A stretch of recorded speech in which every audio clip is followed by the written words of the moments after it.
Your patience as we get everything all set up. We are now in public and ready to hear from two very intriguing and interesting witnesses, I'm sure, as we look into our Indo-Pacific strategy. Just a second.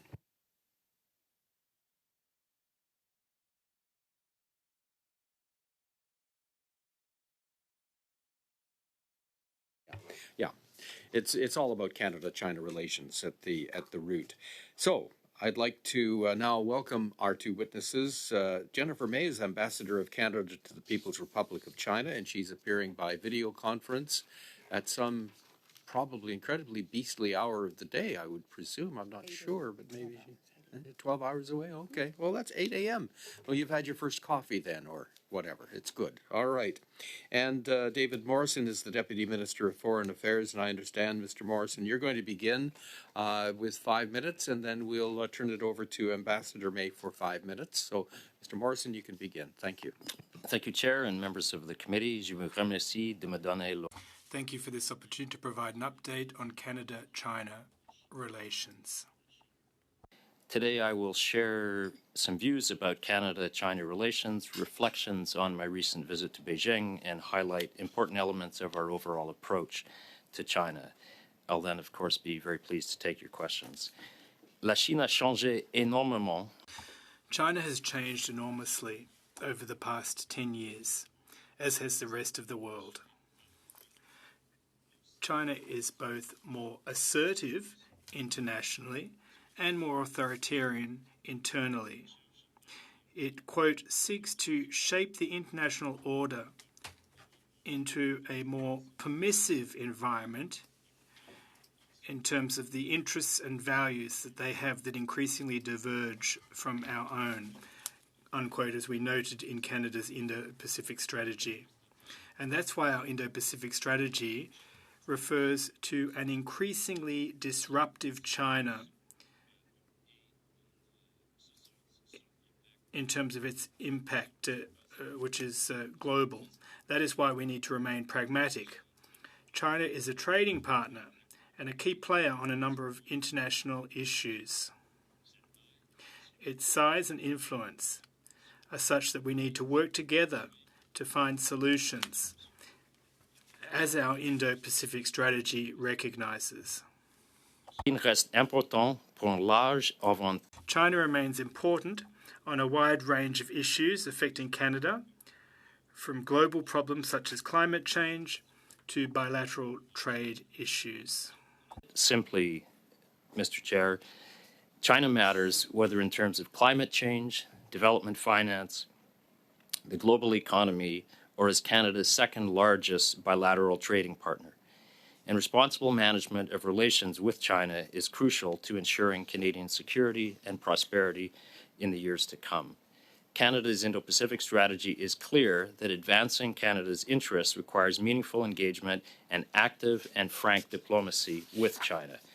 My visit to China in April was a cautious step forward in this process. In Beijing, I had wide-ranging discussions with my Chinese counterpart over the course of several hours. We exchanged views on how we are to manage bilateral relations, including Canada's commercial interests. We discussed sensitive issues such as foreign interference, human rights, and cross-strait stability. And we shared perspectives on global issues such as the Middle East, the Russian invasion of Ukraine, and North Korea. I found the exchange to be meaningful, with both sides seeking a way forward that would at the same time align with respective national interests.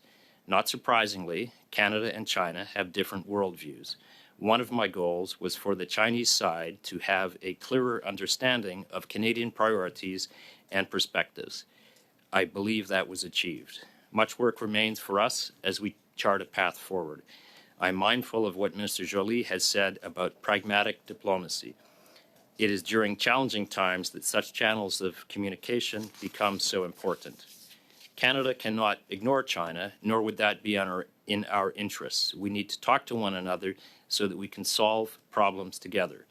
I am confident we are in a position to engage China with eyes wide open, with clarity about the opportunities, risks, and challenges. Issues of foreign interference by the PRC are well documented by this committee and in the public domain, including the recent reports of the National Security and Intelligence Review Agency, NSIRA, and the National Security and Intelligence Committee of Parliamentarians, NSI-COP. We have emphasized to Chinese interlocutors on numerous occasions that there is no tolerance for foreign interference on Canadian soil. This message has been delivered by the Prime Minister, the Minister of Foreign Affairs, and by Canadian officials at all levels. I delivered the same message again during my recent visit. Efforts by Global Affairs Canada to address foreign interference are part of a whole-of-government approach led by the Minister of Public Safety. Par ailleurs, d'autres initiatives stratégiques. Other recent Government of Canada policy initiatives have focused on critical minerals, foreign investment, and research security. We have also invested in building China-focused capacity across the Government of Canada, recognizing that engagement with China is a long-term game and that investments made today will, over time, translate into benefits for our organisation, for Canada and for Canadians. La coopération avec Cooperation with our allies is also essential to strengthen our resilience in the face of China's growing power and assertiveness. This cooperation continues particularly within the G7, as you've seen over the last few days at the G7 summit in Italy. We'll have heard recently, I believe it was the 27th of May, from stakeholders about the importance of Canada's exports to the Indo-Pacific, and more specifically China, particularly in the agricultural sector. The Government of Canada is engaged in ongoing efforts to support diversification of Canada's trade with the entire Indo-Pacific region. Canadian agricultural companies continue to focus on the China market, not least because of purchasing power of that market and competitive pricing. And this focus is despite well-known risks. This is, of course, how our free market system works, with individual enterprises free to pursue opportunities as they see fit. And, of course, the fact that China's energy and food security remains reliant on imports will continue to offer significant opportunities for Canadian businesses well into the future. Indeed, the growth we have witnessed in Canadian exports to China over the past 2 years is a testament to this, as most of it has been in commodities such as iron ore and canola. China remains Canada's second largest bilateral trading partner and the third largest merchandise export market after the US and EU. But it matters to put this into perspective. Canada's exports to China formed only 4% of our global exports in 2023. We still export more to the state of New York by way of comparison. But China also remains the second largest economy by nominal GDP in the world. Its purchasing power remains attractive to companies that are looking for new markets, including in the clean tech and life sciences sectors, and it continues to grow quickly. This is why direct engagement with China is imperative if we are to continue to support Canadian companies who remain committed to the market while addressing the challenges that prevent new Canadian entrants who are interested in the market. This requires a prudent approach, one that balances support for strong bilateral trading relations with efforts to protect Canada's overall economic interests. As for where we go from here, we are focused on the diplomacy. We are taking a patient and steady approach with a clear-eyed view of what is important for Canada and Canadians. I thank you for the opportunity to address you today on the state of Canada-China relations. Je vous remercie pour votre attention. Thank you for your attention. Thank you, Mr. Morrison. And we'll turn now to Ambassador May for 5 minutes-ish. You can go a little over as Mr. Morrison did. Thank you very much, Mr. Chair and members of the committee. Good evening, everyone. I would first like to thank you for inviting me to appear before the House of Commons Special Committee on Canada-China Relations. I'm very pleased to have the opportunity to appear before your committee this evening. J'ai été nommée ambassadrice du Canada. I was appointed Canada's ambassador to the People's Republic of China on September 23, 2022, after serving in Hong Kong from 1998 to 2000, and then in Beijing from 2000 to 2004.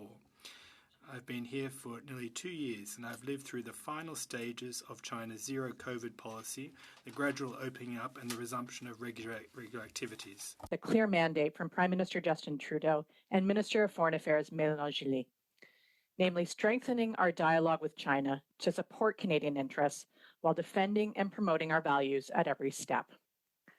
Since my first day in China, I met and continue to meet with a wide range of stakeholders in government, business, and civil society, both in China and in Canada, to better advance Canada's interests in China. Notre stratégie à l'égard de la Chine, qui s'inscrit Our China strategy, which is part of Canada's Indo-Pacific strategy, is implemented through the Greater China Network, which includes Canadian missions in Beijing, Shanghai, Guangzhou, Chongqing, and Hong Kong, as well as representatives from 8 federal agencies and 5 provinces: Alberta, Quebec, Ontario, Saskatchewan, and British Columbia. What does this mean concretely?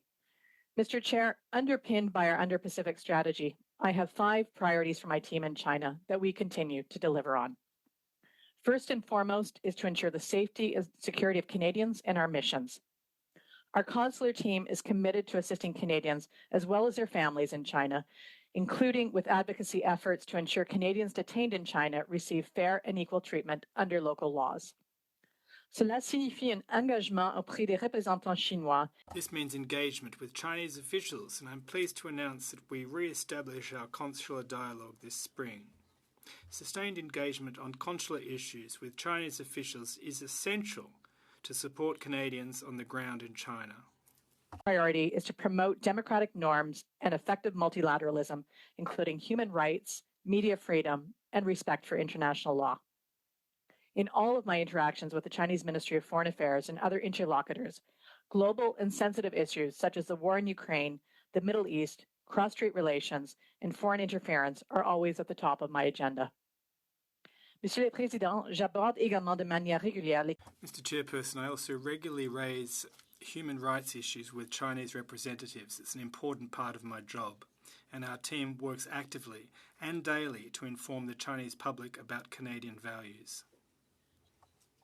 Tomorrow, I'll be travelling to Xinjiang, the first visit by a Canadian ambassador to this region in more than 10 years, and I'll take this opportunity to share Canada's concerns with the region's leaders and to observe conditions on the ground.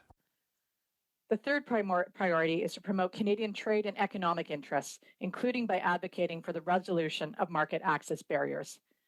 For example, we have resumed consultations with China's Ministry of Commerce, Ministry of Agriculture and Rural Affairs, and the Civil Aviation Administration of China. But let me be clear, it is not business as usual in the China market. Our Trade Commissioner Service team works to ensure that Canadian exports are treated no differently in that market than competitors from the US or the EU. But we do it also in a way to make sure that they are aware of the risks and with eyes wide open. At the same time, there are sectors where we don't actively support the expansion of trade and investment, and we actively encourage Canadian businesses already active to both diversify within and beyond the China market. Grâce à notre programme commercial au sein du... Through our trade program in the Greater China Network, we help Canadian companies seeking to enter the Chinese market and find opportunities that are consistent with Canada's economic and national security interests. I returned to Canada to engage with representatives from industry, academia, and provincial governments to better understand the reality of China today and what we mean by informed engagement. Despite these challenges, China remains Canada's second largest bilateral trading partner, although only 4% of Canadian exports go there. China's influence on world trade, the global economy and the supply chain is a reality that requires active diplomacy. Priority is to support building a sustainable green future, including climate change commitments. The environment remains an area of pragmatic cooperation and dialogue between Canada and China. We have been working in close collaboration with the China Council for International Cooperation on Environment and Development for over 30 years. La visite du ministre de l'Environnement du Champ... Environment and Climate Change Minister Guilbeault's visit to Beijing last year is a good example of how we can work together on common interests, and also COP15 in Montreal. They're examples of how we can work together on common interests. In addition, where appropriate, we support Canadian clean tech companies and the green growth solutions they offer. The fifth priority is to support a high-performing China team and China expertise across the public service to help build China-focused analytical capability. I'm pleased to report that our whole Greater China Network team are working to advance these priorities through constructive engagement and by building regular communication channels at all levels. This pragmatic diplomacy approach also means that we'll be clear about where our values and interests diverge. Visits such as the official visit by the Deputy Minister of Foreign Affairs in April are opportunities for productive and constructive discussions with senior officials. Nous devons être réalistes et lucides quant. We must be realistic and pragmatic when it comes to our engagement. Communication is the only way to understand each other and overcome difficult issues, such as Minister Joly's recent engagement in Munich and the Minister of National Defence Bill Blair in Singapore with his Chinese counterparts. To address misperceptions and potentially contribute to tangible progress on Canadian priorities vis-a-vis China. With that, Mr. Chair, I'm very happy to take your questions. Thank you, Ambassador May. We'll get to the questions now. Mr. Kimmich for 6 minutes. Thank you, Chair. So first to the Deputy Minister, I heard both you and Ambassador mention pragmatic diplomacy, pragmatic engagement, that type of terminology. I have the Global Energy Monitor here. And I want to ask you specifically, because both of you mentioned climate change and the importance of working with the PRC on it. But it seems to me like the PRC says one thing and does another. So according to the Global Energy Monitor, it shows that the PRC has an estimated 114 gigawatts of capacity approved that uses coal power, and 70 gigawatts have started construction in 2023. For 2022 was 104 gigawatts that was approved. 54 gigawatts was under construction. How can we believe anything they have to say on climate change when they are not going to meet any of their 2025 climate change goals? All the while they're using Canada's good name through this organization that's been mentioned now multiple times that Minister Guilbeault is the executive vice chair of. Thank you for the question, Mr. Chair. As with many things, when it comes to China, there's a duality here. I believe that the statistics cited in terms of building coal-fired plants are probably correct, and that pulls obviously in one direction. China is also the world's, I believe, by some measure, largest producer of photovoltaic solar panels. Now, we have real issues with how and where those are produced, but they are actually helping. China's production is helping countries around the world transition off dirty fuels. And if you look at what they're doing on electric vehicles, again, we have some challenges with that, but making even inexpensive electric vehicles for their own market, which is a huge market, will help China and therefore the world meet its climate goals. So, as I said, as with much of China, it's kind of a dual story. So, Chair, you said duality and dual story. So, is it fair then to say they say one thing and do another, and Canada seems to just be playing along with it and doing nothing? You mentioned renewable energy and solar panels. That's built with Uyghur forced labor. Yeah, you didn't express any concerns about that. Why? I believe I did express concerns about that, with all respect. I'd like to hear it again then.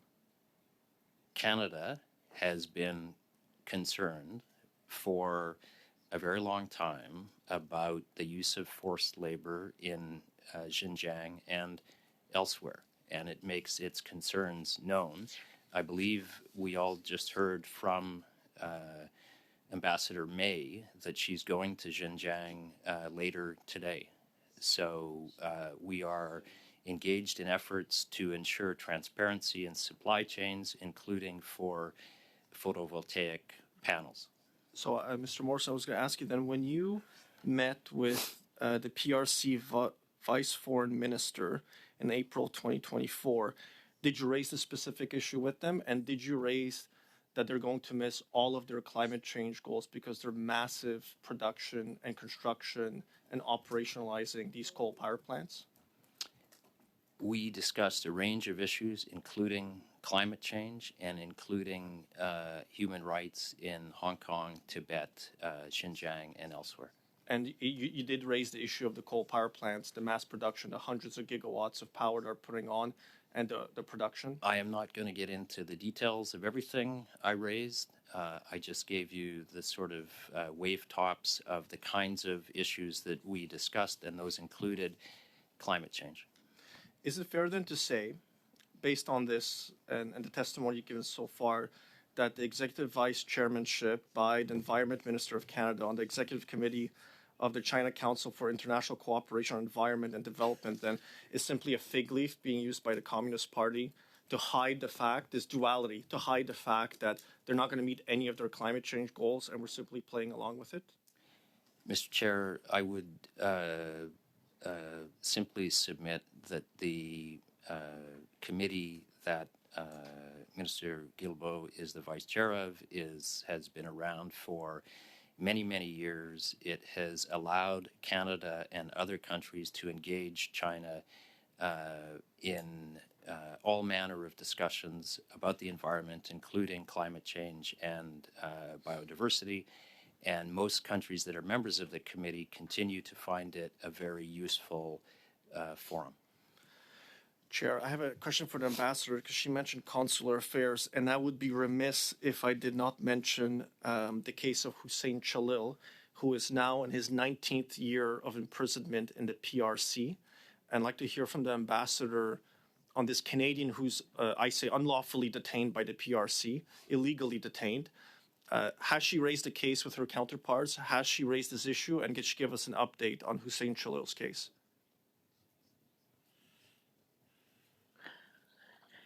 Mr. Chair, regarding the situation of Hussein Chalil, who is a dual Canadian and Chinese citizen, yes, we have raised his case. I have raised it. There is a challenge that we have in that because of his dual citizenship, the Chinese authorities do not grant us consular access. All right, thank you, Mr. Fragaskatos. I'm sorry, Mr. Kimmich. We'll go to Mr. Fragaskatos now for 6 minutes. Thank you, Chair. Thank you to the witnesses for being here tonight. Mr. Morrison, in order for any country to really understand another, there has to be a basic level of expertise as part of that engagement. What is Canada doing to increase its expertise in the Department of Global Affairs with respect to China? Mr. Chair, as part of actually predating the Indo-Pacific strategy, we had a China uplift injection of funds that allowed us to hire more people, increase our linguistic capabilities, up our game on China writ large. As part of the Indo-Pacific strategy, that effort continued, not just Global Affairs Canada, but across the federal government. That's what made the Indo-Pacific strategy kind of unique, is that it's not just a global affairs strategy, it's a whole of government strategy. So just for example, Agriculture and Agri-Food Canada has recently opened an office in the Philippines to promote Canadian exports. We have increased China literacy. We're helping to increase China literacy across the gamut of parts of the federal government. Thank you very much. You mentioned agriculture there. That's an area that has been an important sector, obviously for Canada writ large, but with respect to the Chinese export, I know the export market that Western provinces have been particularly, it's important for those provinces to see that continued level of trade. What areas do you see, Deputy Minister, as areas of potential cooperation and areas of tension going forward in the relationship? And I'll go to the same with the same question to Ms. May subsequently. Thank you. Agriculture does form a large part of our exports to China. Those exports were a record last year of $30 billion. Most of it is commodities on the agriculture side. It's seed oils like canola, iron ore, but also you've talked about the West. From the East, there's lots of seafood and seafood products that are exported to China. So it really cuts across the country and across agricultural sectors. In terms of where we expect challenges, we are having market access challenges for a couple of goods, for beef and for certain kinds of pet food. And part of my visit was making the case for why those restrictions on those Canadian exports should be relieved. But we can go to Jennifer, who will know more details. Same question to you, Ms. May, Ambassador. Oh, you're on mute. Right. Still that problem to remember that. Thank you, Mr. Chair. As the Deputy Minister said, agricultural and agri-food exports are a very important part of the Canada-China relationship. And in 2023, China accounted for over 11% of Canada's total agricultural, agri-food, and fish and seafood exports, which, to put a dollar figure on it, meant $11.5 billion. This is the second largest export market for this sector after the United States.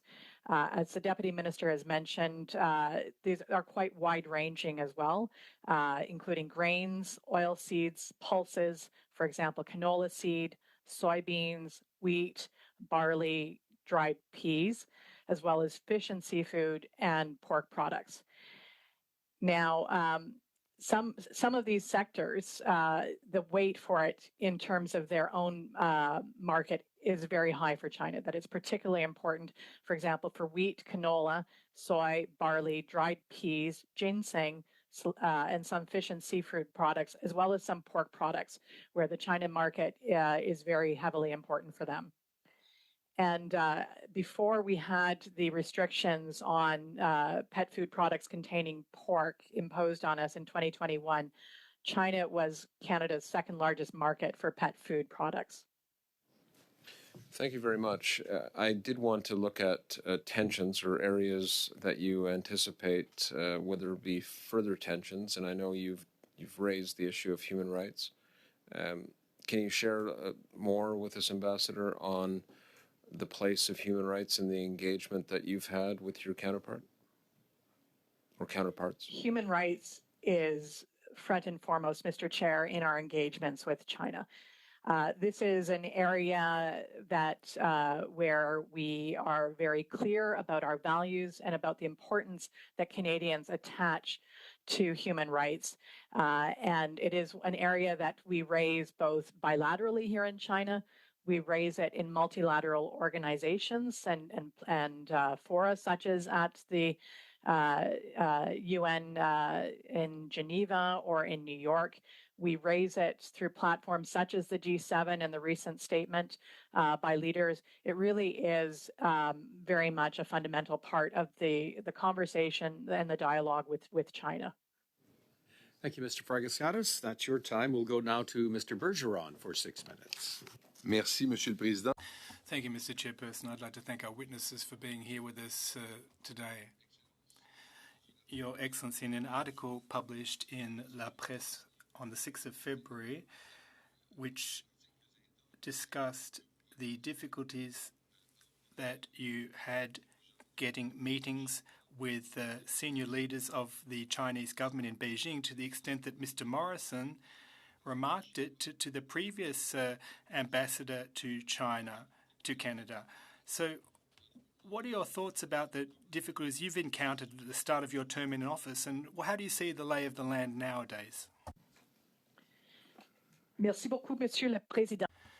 Thank you, Mr. Chairperson. As I mentioned in my opening remarks, I came into my position right in the midst of the pandemic, at a time when China had a zero COVID policy. It meant that they entertained very few meetings. There wasn't much domestic travel. It was a different world in China to what we encountered elsewhere in the world. And that was an issue for access, not only for Canada, but for other countries. And that was at the start of my mandate. Now, over time, and particularly in the past year, there's been a major shift. And there's been far greater access. I've met counterparts as I've travelled throughout the regions, and I'm received at a very high level, in fact, by senior officials. But it took far longer than I would have liked to get there. Now, in an interview on the House, you stated that China didn't like the investigation that the Committee on Foreign Interference was conducting, and that exercise would be very uncomfortable for the Chinese government. Now, a couple of weeks, months later, do you think that they're still uncomfortable? Monsieur le Président. Mr. Chairperson, China claims that it's not engaging in interference in our system, in our democracy, and in any other democracy globally, for that matter. Now, being in the headlines on a daily basis is, of course, uncomfortable for the Chinese. But they need to get these clear messages that are being sent by the Canadian Parliament. So, of course, it's uncomfortable, but it's their discomfort and not ours. Now, let's talk about foreign interference, says Mr. Bergeron.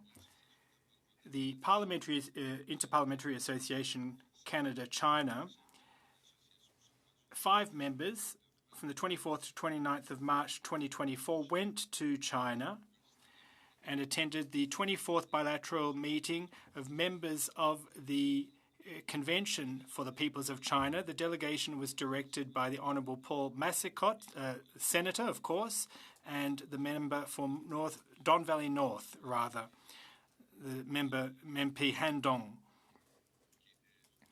who was the other co-chair of the Parliamentary Association at the time. And those 2 individuals were invited to appear before the committee. They both knocked back our invitation, and I'm sure we'll have an opportunity to hear from them at a later date. Now, was it embarrassing that the member for Don Valley More represented Canada in that particular context, i.e. having to do with foreign interference? Monsieur le Président, Mr. Chairperson, a dialogue at all levels and across all sectors is crucial when it comes to maintaining engagement with China. The committee gave us access to senior Chinese officials in the People's Congress, in fact, and there were representatives that, from a multitude of parties. It was an opportunity for the Chinese to have direct access, in that sense, to Canadian parliamentarians and to get a sense of how pluralistic our ideas and notions are and how the Canadian democracy works. They raised the same kinds of questions that we entertain at the embassy, moreover. Mr. Morrison, the government's approach in keeping with the Indo-Pacific strategy for our future relationship with China is to collaborate and sometimes to call out. But Canada has putting forward pragmatic diplomacy to entertain a relationship with countries that have a different point of view from Canada's, with a view to preventing global conflict. Did you call out the representatives from the People's Republic of China on any issues whatsoever? And if yes, which particular issues, such as the Uyghur genocide, for example? Thank you very much, Mr. Chairperson, for the question. I'm not sure I understand one particular word you used, interpoli. Well, I'm sorry, I can't translate that word, but Let me try and respond to your question. Comme j'ai dit auparavant, j'ai fait. Yes. So we did address a number of issues, bilateral, multilateral.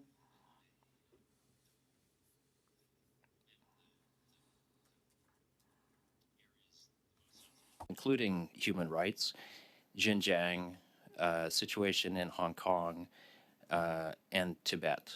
So, yes, I think that my going to Beijing was a demonstration of pragmatic diplomacy because we spoke of those things, those areas where Canada and China may find some agreement, but we also spoke of the areas where we don't find any agreement, and that includes Xinjiang. Thank you, Mr. Bergeron. We'll now go to Ms. McPherson for 6 minutes. Thank you very much, Mr. Chair, and thank you very much to the guests for being here today. Ambassador, I'm going to start with you if I could. And maybe following up on some of the questions that we've heard from other members. Obviously, in the Indo-Pacific strategy, I was disappointed. I didn't think that there was enough of a focus on human rights, particularly knowing what we have seen coming out of Xinjiang, much of the human rights abuses that we've seen happen in China. And for me, I guess what I want to ask about in particular is how often are you raising these issues with your Chinese counterparts? And in particular, I think I would go back to the case that Mr. Kamek has brought forward. Hussein Jalil has been, it's almost been 2 decades. He is a Canadian citizen, regardless of what China says, that this is a Canadian citizen. I would like to get more information. You know, him and his wife came to Canada. They have 4 children. China convinced the Uzbek police to send him back to China, where he's been held for, like I said, almost 2 decades. How are you advocating for him? I would certainly hope it is not an instance where you just say, well, the Chinese government says that they're not going to let us see him, and that's that. I mean, he is a Canadian citizen, and we expect that he would have the same access to consular support as any other Canadian citizen. What steps are being taken, and how often are those steps being taken? Thank you very much, Mr. President. The human rights are raised. Xinjiang are concerned every single meeting that we have. That we make the point that we have a genuine concern for these issues, that Canadians, that it's not a tool that we are using against China. It is a genuine concern, as the member very strongly indicated. I agree completely that a Canadian is a Canadian, that Mr. Jalil is under Canadian law, under Canadian policy, under Canadian values, is as Canadian as everybody else. The unfortunate reality is that as a Chinese citizen as well, under law, China is taking a very restrictive approach to that. And the reality is that we can keep asking for access, but at the end of the day, it is China that will decide whether we get that access or not. I'm raising it as well when I go to Xinjiang, and continue to raise our concerns. Absolutely. So, and I would like to be clear that this is something that you are repeatedly telling your Chinese counterparts is a priority for Canada, because it is, of course, a Canadian citizen. I know that some people have asked for there to be an appointment of a special envoy to work on securing Mr. Jalil's release and to seek assistance from our allies. Has that been done? There is not a special envoy, Mr. President, for this case. Is that being considered? It would not be my position, Mr. President, to talk about what the government may or may not be considering at this time.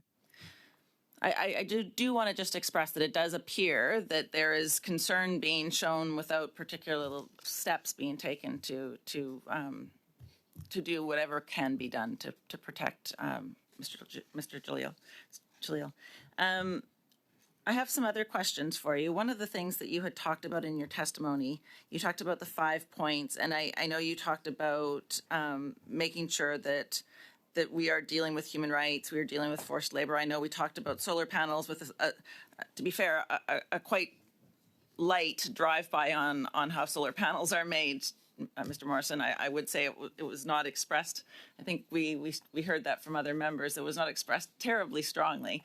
We do know that we have a challenge in this country where we have very soft, very insufficient legislation to deal with forced labor. We've seized no goods from the region, despite knowing that these goods are coming into this country. We know that the U.S. has much stronger and much better ability to regulate that. So I do have a question on forced labor.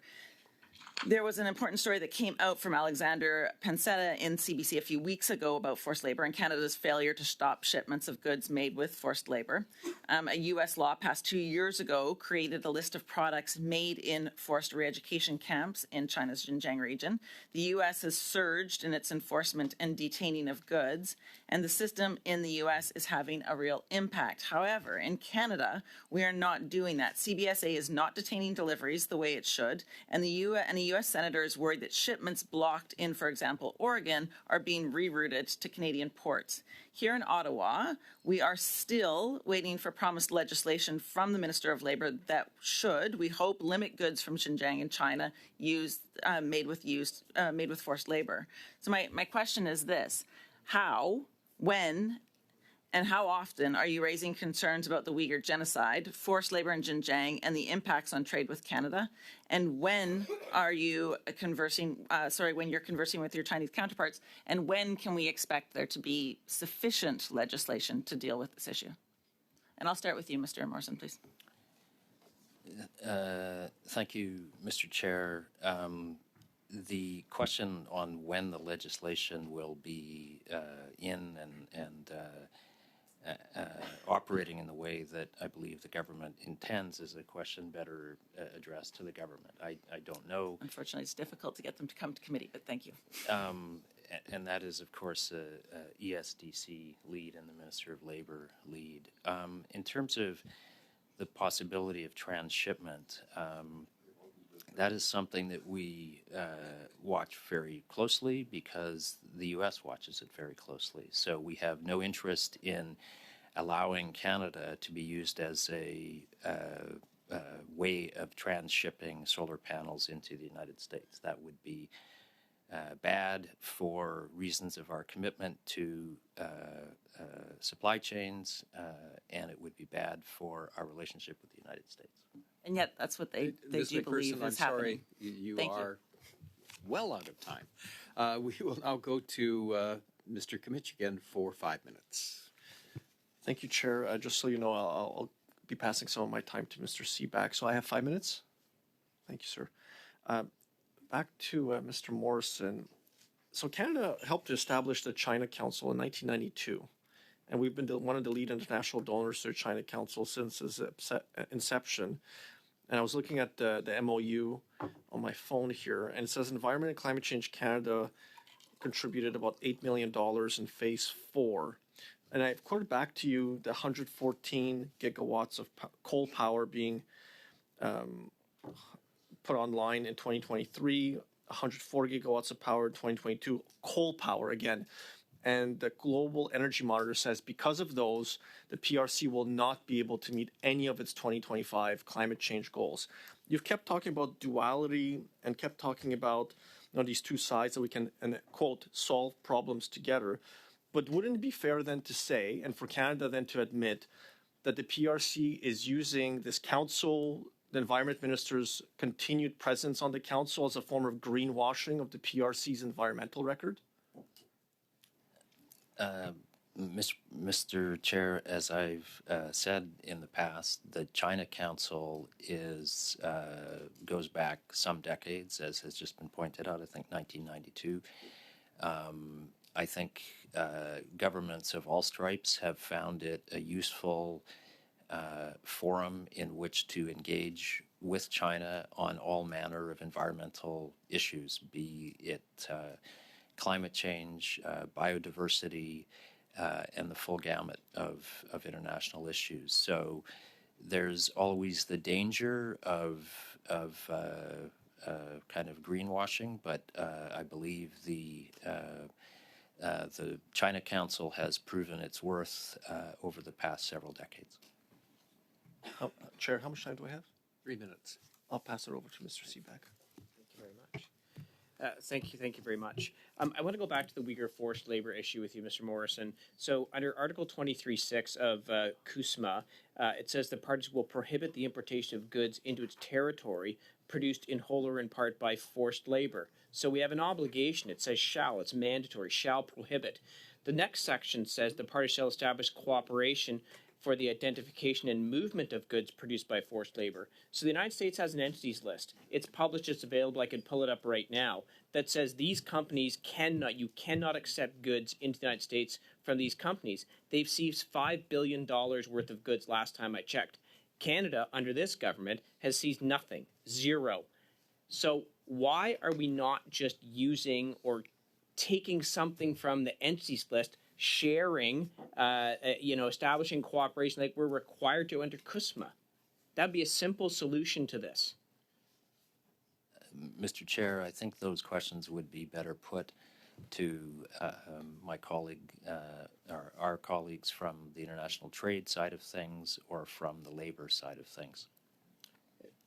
But you're the deputy minister, so these things all ultimately fall to you. We have an agreement with the United States that's going to come up for review in about a year and a half, and we are clearly not meeting our obligations on forced labor.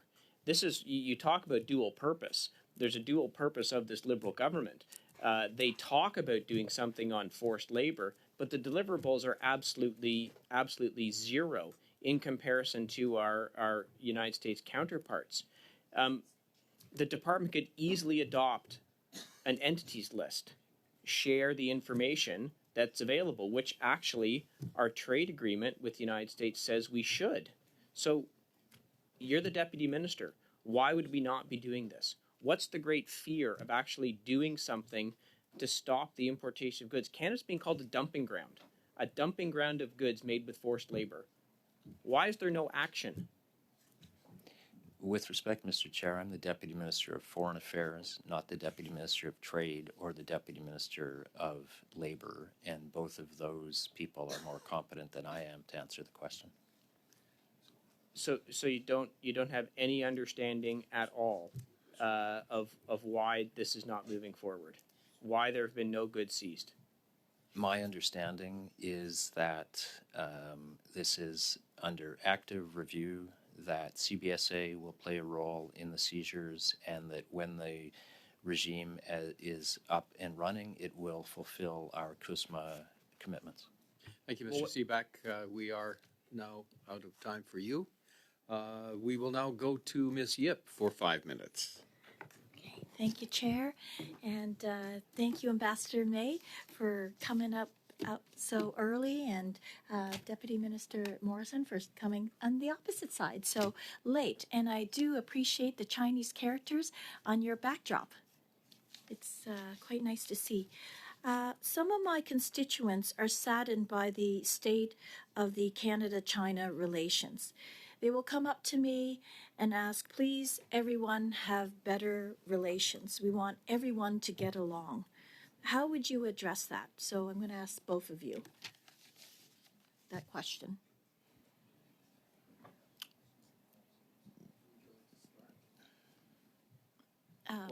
Any? Ambassador May?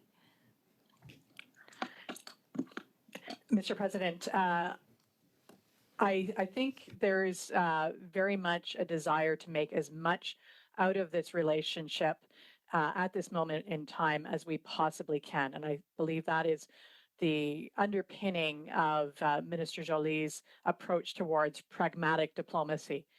As outlined in the Indo-Pacific strategy and in our overall approach to China, this involves by times cooperating with China, as we've discussed, on issues like the environment or other global areas of concern, such as non-proliferation, areas where we can find common ground.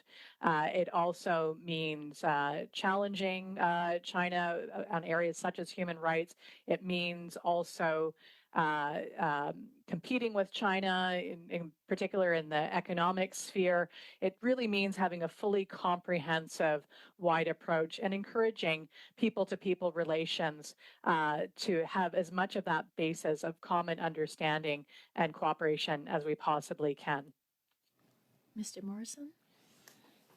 I think can I tell Ambassador my May has sort of set the table as to what we're trying to achieve, and I agree. It would be nice if everyone got along. However, as I said in my prepared remarks, Canada and China see the world very differently, and we've already spoken this evening about some of the areas in which we just frankly disagree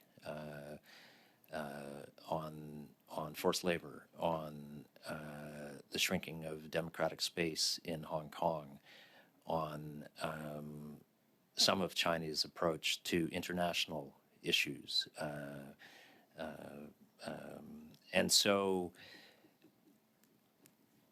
but as I also tried to say in my opening remarks, we need to deal with China. It's a consequential country globally, and it's consequential to Canada for the reasons that we have been outlining. So we will do it eyes wide open. That doesn't mean everyone will get along, but as diplomats, we believe it's better to engage than not engage.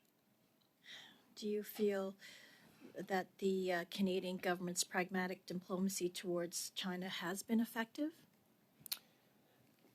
I would say it is becoming effective. I was bemused to see that my visit in April was featured in the national newspaper. There have been ongoing talks between Canada and China before, during, and after the Michaels.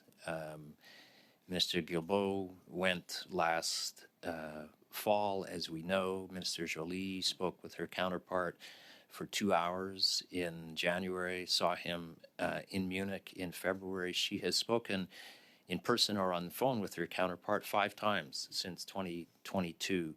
And as was mentioned by Ambassador May, Minister Blair recently sat with his counterpart in Singapore. So I would say we are on track to a different kind of relationship than we had at the end of the Michaels saga, for reasons everybody will understand. From December of 2018 until the end of September 2021, we had a pretty narrow focus in our relations.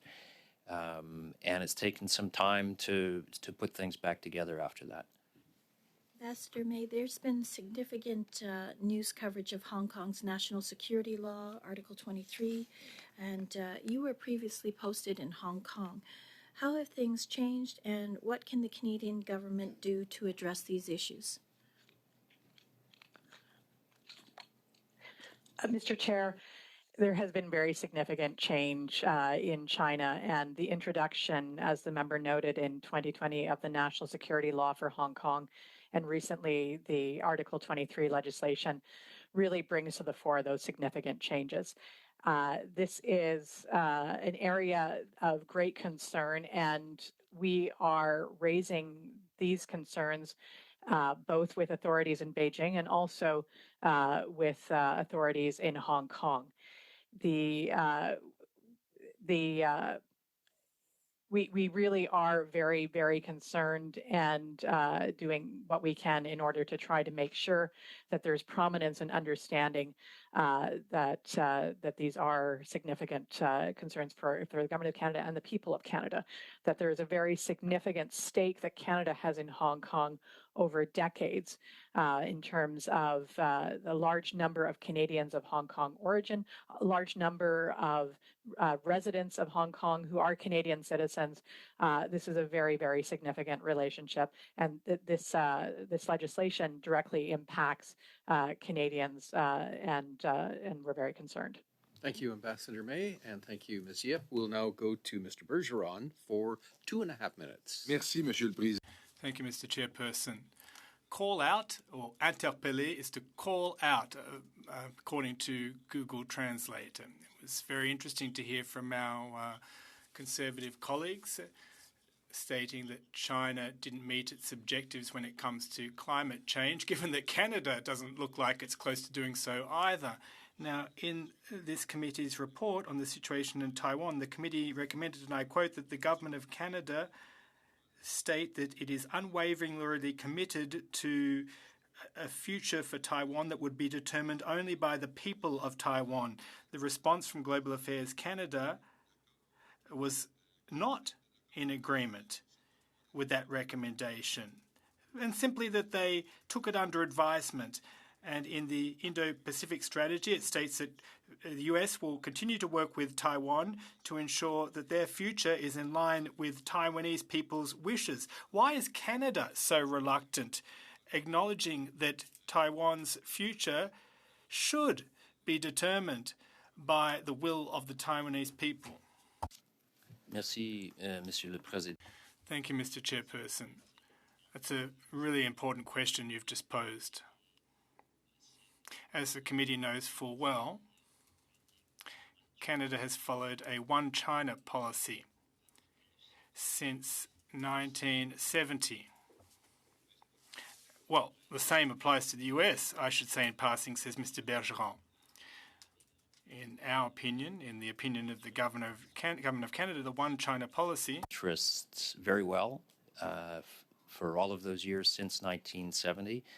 The policy explicitly suggests that no party, neither the PRC nor Taiwan, should make unilateral changes to the existing situation, which does have some ambiguity built into it, but has, I would argue, we would argue, worked for both China and the PRC for a very long time.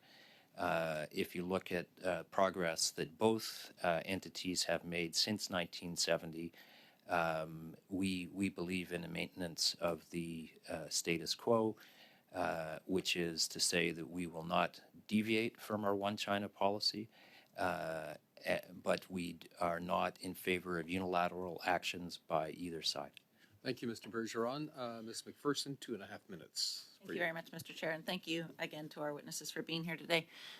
Ambassador, obviously one of the biggest stories that is happening in Canada right now has to do with foreign interference. We have received a pretty explosive report that says that there are sitting MPs that have wittingly or unwittingly been involved. We know that the Conservative leadership race was implicated in being influenced by the PRC. What conversations are happening right now with representatives in China about this influence? Mr. President, we raise our concerns around foreign interference regularly, and the Chinese side regularly denies that it is taking place. So we continue to raise the concerns. They watch closely what is happening in Canada. They have recently named an ambassador who is new on the ground. I know that he will be paying very close attention as well and reporting back on this issue to his authorities back in Beijing. Yes, and I think one of the things too, I mean, we look at this as an attack on our democracy, of course, but there is also influence and interference in our institutions and our communities. This committee did a study on the Chinese police stations. The University of Alberta is in my riding. We know that post-secondary institutions are at risk, perhaps because there's not sufficient regulation in place. I understand raising it, but what will those next steps look like from your perspective, from the Government of Canada? Mr. Chair, I would defer to Deputy Minister Morrison to respond further on this point. Thank you. Thank you, Mr. Chair. The issue, as has just been stated, is of central concern to all of us. It featured heavily in my visit to Beijing, and I know all of the issues around foreign interference will be part of my dialogue with the incoming ambassador. The government, I think, as the committee is aware, has recently tabled legislation, Bill C-70, which will shore up the home game. It will help Canada's more domestically oriented ministries and institutions protect themselves from foreign interference from whichever country that emanates. And we in the Foreign Ministry will play a supporting role, including by making this part of our ongoing dialogue with our Chinese counterparts at all levels. Thank you, Ms. McPherson. We'll now go to 5 minutes for Mr. Couric. Thanks very much, and thanks to our witnesses for being here. You know, we've seen a troubling trend under this Liberal government to in their appeasement of authoritarian regimes. We saw gas turbines that benefited Russia funding the war machine against Ukraine. We see recent reports of one of our ships docking beside Russian ships in Havana, Cuba, and we have participation in a organization, a council that seems to simply give credentials to a country that really has not much to brag about the environment. I'm wondering if I could hear from first Madam Ambassador and then Mr. Morrison. Has concern been raised that some of our participation in a council like Minister Guilbeault attended would legitimize China in a way that allows them to cover up some of their bad actions when it comes to, in this case, particularly the environment, but I know human rights have been raised as well. Madam Ambassador, first. Mr. President, the China Council on International Cooperation on Economy and Development, as has been stated, is a very long-standing organization and body that provides policy advice to China from the international community. So is there concern that it's legitimizing the People's Republic's bad actions when it comes to their lack of action on the environment? Yes or no is fine. Mr. President, the council provides advice. At the end of the day, the Chinese government decides whether it takes that advice. But what it does is very publicly make clear. Thank you very much. I would just note that being that China doesn't have a carbon tax, it's certainly one of those things where there I think is valid concern that Canada's participation in Minister Guilbeault's $140,000 trip legitimizes some of these bad actions. So I'll hand my time over to Mr. Kimmich. Mr. Chair, how much time do we have? 3 minutes. Mr. Morrison, to go back to something you said, I think in exchange with Ms. McPherson, you said that on the issue of Taiwan, we're upholding the one China policy, but could I hear you talk about then Hong Kong, the Sino-British Joint Declaration 1984, are the basic laws being violated right now. They have jailed activists, jailed legislators, they've pursued them overseas, they have levied fines, shut down Apple Daily, journalists from that newspaper have fled, some to Canada. Is there still, in the view of you and also of the government of Canada, truly a one China, two systems, or is it one China, one system now, specifically when it comes to Hong Kong? Mr. Chair, the government has made its views on the shrinking democratic space in Hong Kong very well known. That was one country, two systems, according to the Sino-British Agreement, I believe, of 1984, or at least the middle 1980s, as it was then rolled into the actual handover from the UK to China in 1997. where China has violated its undertakings, and those violations have increased and become more concerning, certainly since the crackdown on protests in 2019, the passing of legislation in both 2020 and 2024, and most recently, the conviction of a large number of pro-democracy and human rights activists. In each and every turn, Canada has called out violations of the fundamental agreement, and we have been active as well via our Consul General in Hong Kong